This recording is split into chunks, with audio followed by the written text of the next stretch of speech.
feels like a movie. He hired a private investigator to catch me cheating and ruin my life. Hey Reddit, first time posting here, but I've been on this platform for a pretty long time. I'm in a bit of a dilemma right now, and I genuinely do not know what to do. This whole thing still feels so wrong but so right, and I'm going to use this post as a place to rant, so pardon me if this might get long. My name is Emily and my husband's name is James. I am 28 years old and James is 27. We've been married for about 2 years now. James and I had a seemingly perfect life. He was earning well, taking care of all the bills in the house, while I, on the other hand, was a model. I wasn't popular yet, and I was still trying to make my big break in the industry. James was very supportive of me, and even though I knew deep down he would have preferred I got an actual job instead of chasing this modeling dream of mine, he still tried his best to support me by taking care of the bills and taking care of everything else. Now, James was an amazing person and an amazing spouse. He took great care of me. He paid for everything. He was honestly amazing, but there was only one problem. I was never really satisfied sexually with him. It wasn't that James was bad in bed, quite the contrary, he was attentive and passionate. However, I always found myself craving more intimacy and excitement, and I often felt unfulfilled despite his efforts. Maybe it's because I had a very high libido, while James had a pretty normal libido. I would prefer we had sex almost every day, while James was more of a 3 to 4 times a week kind of person. While we were dating, it wasn't something I really minded or complained about, because the main reason why I had initially dated James in the first place was that he looked like he had a secure future, and I really wanted to secure my life. James and I met in college. He was smart, bright, the kind of kid that gets a scholarship and the kind of person you just know is really going to make it in life. While I was quite the opposite, I was wild, carefree, and always seeking excitement. That's why I was really attracted to James in the first place, because he was the opposite of everything I stood for, and he looked like he had everything put together. We dated for a while, and as time went on, I started noticing how responsible and dependable James was. Fast forward a few months, we moved in together, graduated, and James landed a very good job. After a few years, we got married, and like I said, James has always been an amazing partner. Things have been going great between us. We always have date nights. He puts in really good effort in our relationship. He takes care of me, and for a while, that was all I needed. However, as time passed, the lack of intimacy started to bother me. It wasn't that James was lacking in any way. He was attentive and loving. It was more about my own desires and needs, which seemed to be at odds with our current situation. I found myself craving more excitement, more passion, and more spontaneity in our physical relationship. And as much as I tried to push these thoughts aside, they kept creeping back into my mind. I just needed more passion, more spontaneity. The feeling of wanting to explore other people by opening our relationship started to nag at me relentlessly. It was a desire I knew would be a deal breaker for James, so I didn't even dare bring up the topic with him. James wasn't a fan of sharing or opening relationships. I tried distracting myself with new hobbies like painting and various other activities, hoping they would take my mind off these thoughts, but they only served to worsen the void I felt. To make matters worse, James and I hit a bit of a rough patch during this time. He gently suggested that I consider getting a job instead of staying at home all day. His words stung, even though he tried to say them in a caring manner. He implied that my modeling career wasn't taking off and that it might be time to move on from it. Modeling had been my dream since college, and I kept clinging to the hope that it would eventually flourish. James's doubts hurt me deeply. It felt like he saw me as a failure. Our arguments over this issue became frequent and heated. I strongly refused to give up on my dream and insisted that since James was managing the household and finances well, there was no need for me to work. However, as time passed, I realized that staying home was making me restless and bored, especially with the lack of modeling gigs. That's when I decided to take up a part-time job as a sales assistant in a fashion store. The pay wasn't huge, but I had the flexibility to set my own hours. James seemed pleased that I was no longer at home all day, seeing it as a positive change. It was during this job that I met Ryan. Ryan brought a new energy into my life, one that was fun and spontaneous. From the moment we met, it felt like we clicked effortlessly. We both worked at the same fashion store, but Ryan's charisma and talent set him apart. He had an eye for fashion like no other. Customers adored him, and he was often their go-to person for style advice. His popularity was well-deserved, given his knack for picking out the perfect outfit from a sea of options. Ryan could take one look at you and tell you what colors worked for you and what colors looked shitty on you. He was so talented he could pick out a real bag or a real piece of clothing in a sea of fakes. What especially drew me to Ryan, besides his fashion sense, was his kindness towards me. While he was friendly to everyone, I noticed he went the extra mile for me. During lunch breaks, he would surprise me with food, and on some days he'd bring me coffee, knowing how much I loved it. His compliments were like a shot of confidence straight to my heart. He'd often remark on how good I looked, boosting my self-esteem in ways I hadn't felt in a long time. I found myself dressing up more, not just for work, but also to receive those encouraging words from Ryan. His compliments were very genuine and made me feel appreciated. Plus, it didn't hurt that he was incredibly handsome, which just made the whole thing better. As our bond deepened, some of our coworkers started to notice, and jealousy crept in. But instead of feeling uncomfortable, I felt a sense of pride and happiness that out of everyone, Ryan chose to pay attention to me. Well, as you'd guess it, my friendship with Ryan turned into flirting, and then flirting turned into something more serious pretty quickly. We weren't just being friendly anymore. There was a real spark between us that was hard to ignore. We'd joke around, laugh a lot, and share smiles across the room. We discovered that we had a lot in common and liked the same things, which made talking to each other even more exciting. We ended up exchanging phone numbers, and that's when things started to get out of control. I found myself becoming obsessed with Ryan.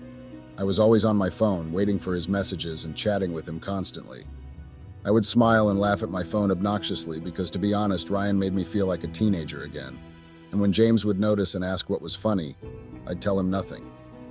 It got to the point where I was ignoring everything else, including James. I was so focused on Ryan that I didn't even realize I was pushing James away. He noticed how distant I had become, and that was when he probably started to get suspicious. It was like I had built a wall between us, all because I was so wrapped up in this new infatuation with Ryan. As time went on, Ryan and I started going out more frequently.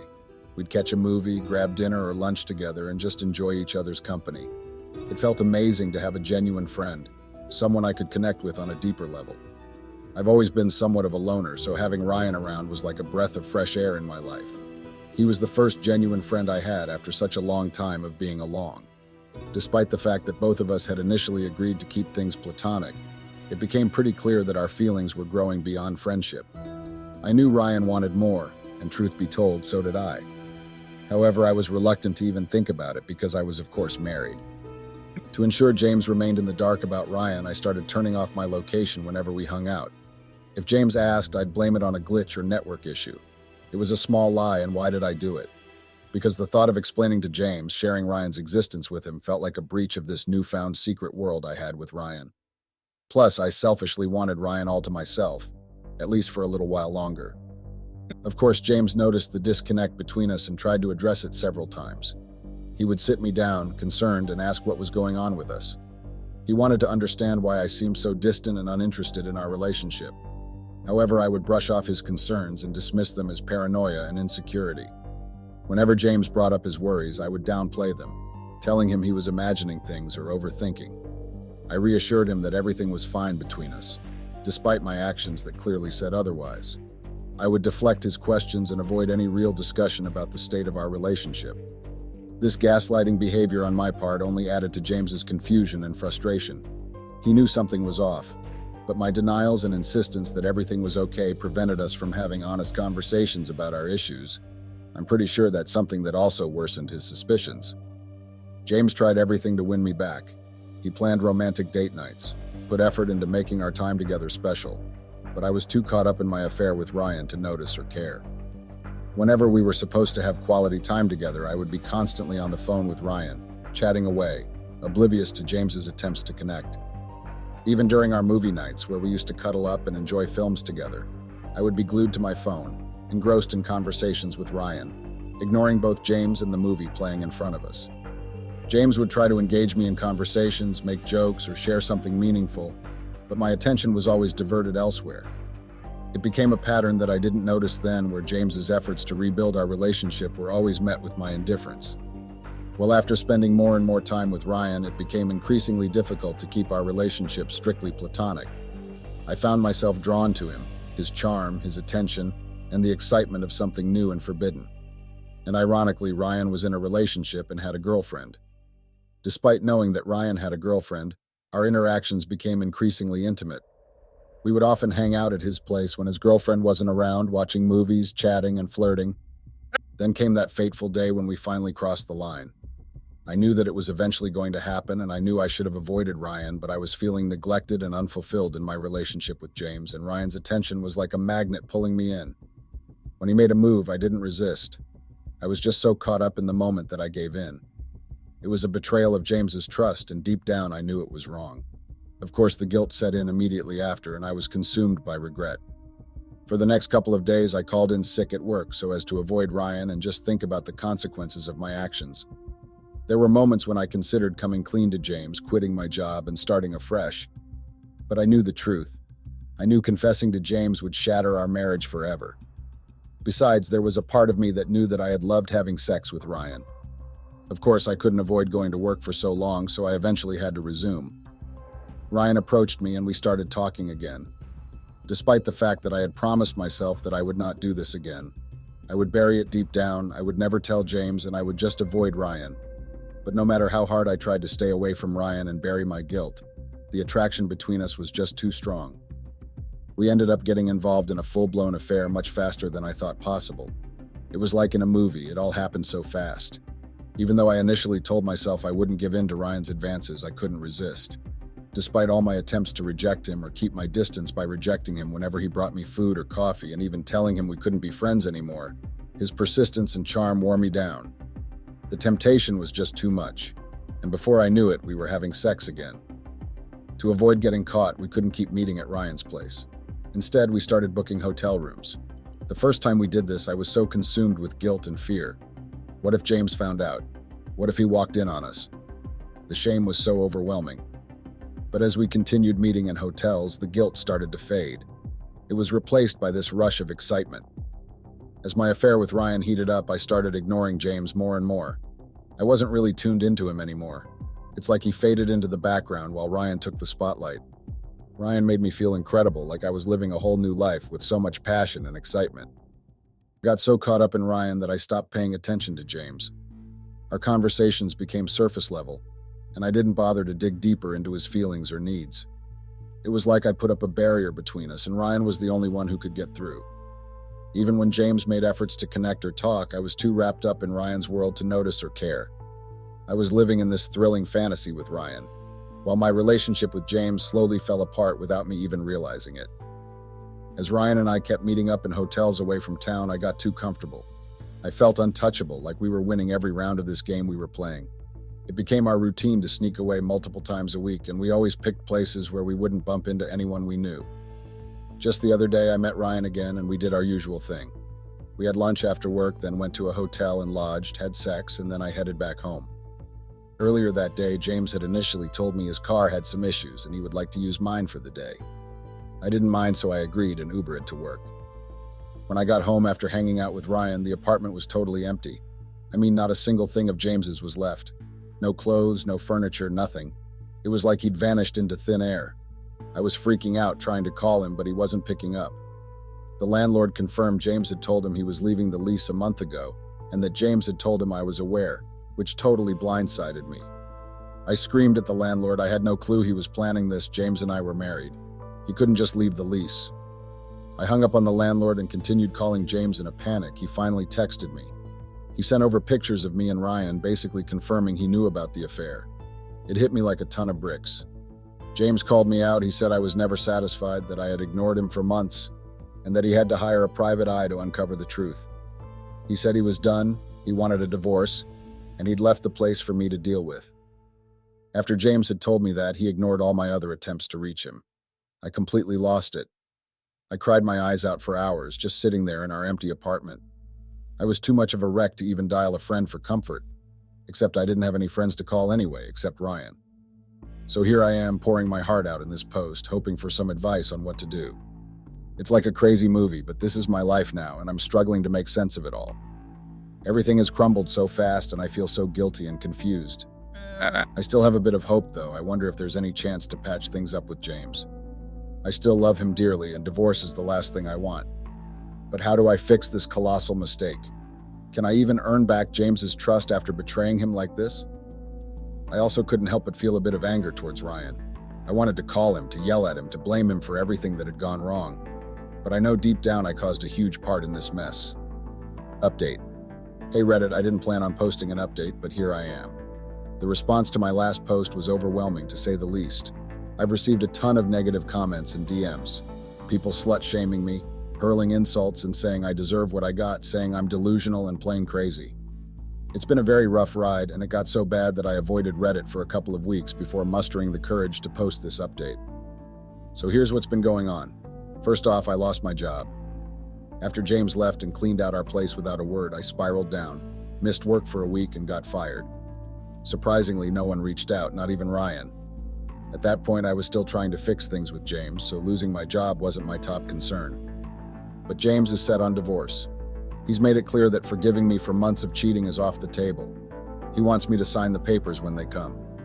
Financially, I'm in a bind since James handled most bills, and our rent is huge. My options were to either get a roommate or move back in with my parents. I reached out to my parents, but they're not keen on me moving back in, given what James told them. They said they don't want me influencing my younger siblings. Tough love, I guess. I'm low contact with them for a reason. As for Ryan, when I reached out to him, he apologized for not initiating contact ever since, and then he ended our friendship. He did explain why, though. He said that James had contacted his girlfriend and shared the photos, which made her give him an ultimatum to either cut ties with me or she would leave him. Ryan said he thought about it for a while and realized that he loved his girlfriend, but I was just a fling, so he was making the difficult decision to cut me off. So here I am, looking for a roommate and bracing for divorce. I'd still go back to James if he changed his mind, but I'm not holding my breath. I'm facing the consequences and soldiering through. I know some of you will revel in this update, thinking I got what I deserved, and that's okay. I'm owning up to my mistakes and taking each day as it comes. Update. Hey everyone, here's an update, although it's probably not the one I was hoping for. I found myself in a bit of a tight spot, and I'm navigating through it as best as I can. I got served, which means court is coming soon, and that means I need to find a lawyer. The challenge? Affordable legal representation is hard to come by these days, and the costs are just crazy. To handle the financial strain, I've started looking for a second job. This time, I'm aiming for something that pays better because I genuinely need the money. On top of that, I'm still on the hunt for a roommate and a more affordable place to live.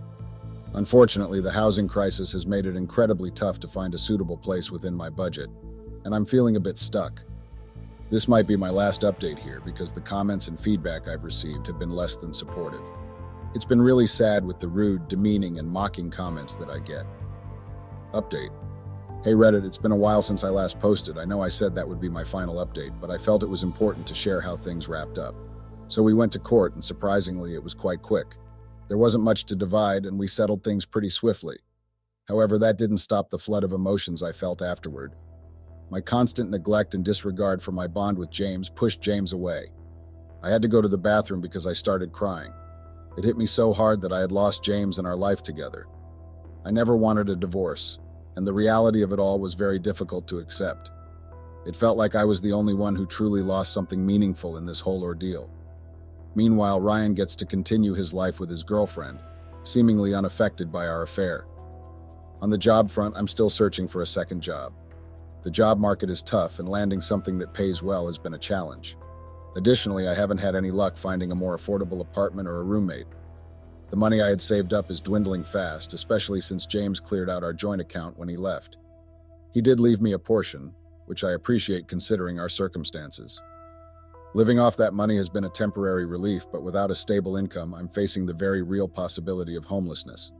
It's a scary possibility, especially since I don't have any friends to turn to for help. My parents have made it clear they don't want me back home, so I'm navigating this all on my own. This update will likely be my last. The comments and feedback here have been really negative, with no sympathy or understanding. It's been a very tough journey, but I appreciate the few support I did receive along the way. Thank you all for everything.